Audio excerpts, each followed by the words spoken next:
हा आहे नांदणी मठाचा अभिमान, महादेवी हत्तीणी, जी गेल्या 33 ते 40 वर्षांपासून गावासाठी प्रेमाची आणि आध्यात्मिक आदराची प्रतिश्रुती होती.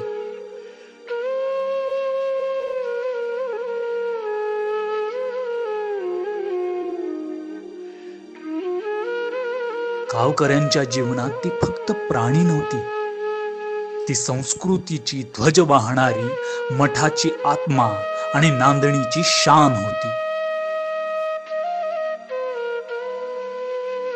परंतु एक वेळ आली जेव्हा सर्वोच्च न्यायालयाच्या निर्णयानंतर महादेवीला गुजरातमधील रिलायन्स फाउंडेशनच्या वनतारा प्रकल्पात हलवण्याचा निर्णय झाला.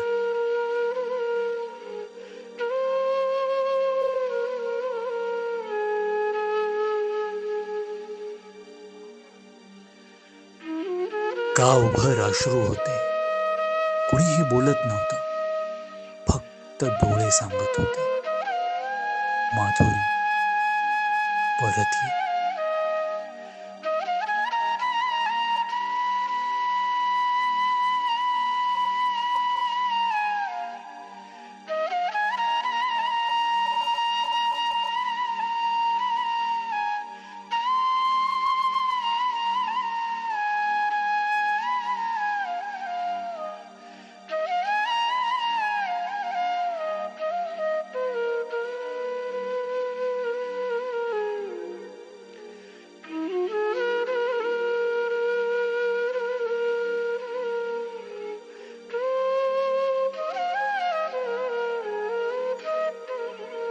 गावात सगळे दुःखी झाले.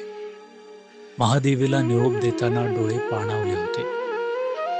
ती काही बोलली नाही, पण तिची वर केलेली सोंड मात्र सांगत होती, मी तुम्हाला विसरणार नाही, मी तुम्हाला विसरणार नाही.